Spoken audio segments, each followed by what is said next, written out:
Les mécanismes épigénétiques des perturbateurs endocriniens.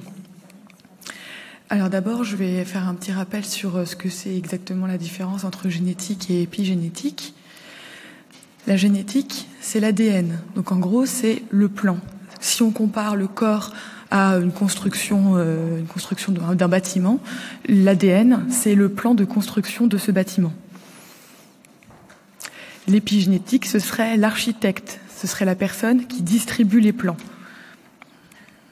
Donc, en gros, les mécanismes de l'épigénétique, c'est par exemple les histones, c'est des petites protéines qui font que l'ADN est dans une conformation qu'on ne peut pas lire. Donc, il est tout replié.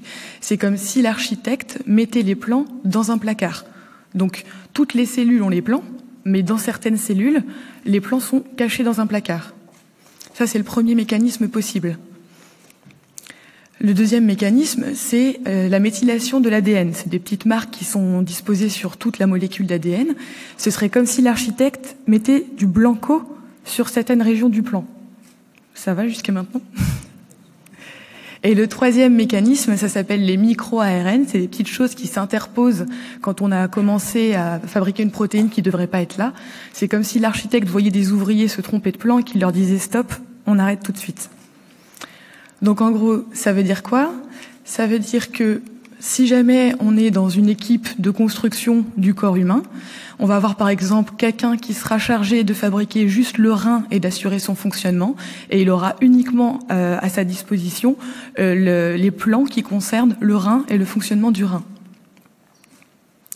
Celui qui va être chargé de fabriquer l'utérus aura juste les plans pour fabriquer l'utérus et assurer le fonctionnement de l'utérus.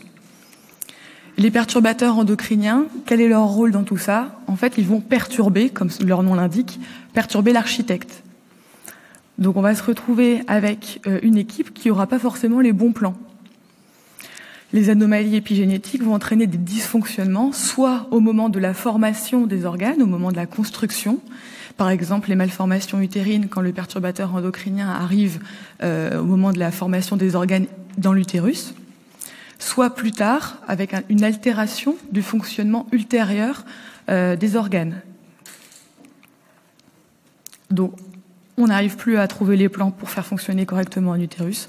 On n'arrive plus à trouver les plans, par exemple, pour faire fonctionner correctement un rein. Donc, tout ça, en fait, c'est des choses, les marques épigénétiques, le placard, le blanco, l'architecte, c'est des choses qui sont censées se remettre à zéro au moment de la formation des ovules et des spermatozoïdes et au moment de la fabrication d'un embryon. Donc, c'est pas quelque chose qui est censé se transmettre à la descendance, mais on sait que pour certains perturbateurs endocriniens, il y a quand même des modifications qui peuvent être transmises. Là, je vais parler d'un cas particulier qui est le cas du distilbène. Le distilbène dont on parlait tout à l'heure, qui est une molécule qui a été prescrite dans les années 60-70 à des femmes, effectivement, pour empêcher les fausses couches et dont on a constaté que ça avait des effets sur ces femmes qui ont pris le médicament, mais aussi sur leurs filles. Alors, comment ça se fait? Donc, les 3 niveaux d'exposition du distilbène, c'est d'abord que la femme traitée a pris ce médicament, et donc il y a des effets chez la femme qui a pris ce médicament. Par exemple, les femmes qui ont pris le distilbène ont une augmentation du risque de cancer du sein. Mais en fait, on ne peut pas penser que c'est seulement elle qui a été exposée et qu'elle a transmis des modifications. C'est pas tout à fait comme ça. Parce que quand elle a pris le distilbène, ça a également exposé son bébé. Comme elle était enceinte, c'est comme si le bébé avait aussi pris du distilbène.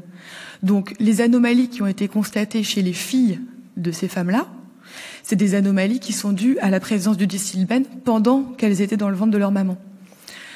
C'est des effets donc principalement de malformation de l'utérus, et ça peut aussi être des effets de sensibilisation avec une augmentation du risque de cancer du sein à l'âge adulte ou du cancer vaginal à cellules claires.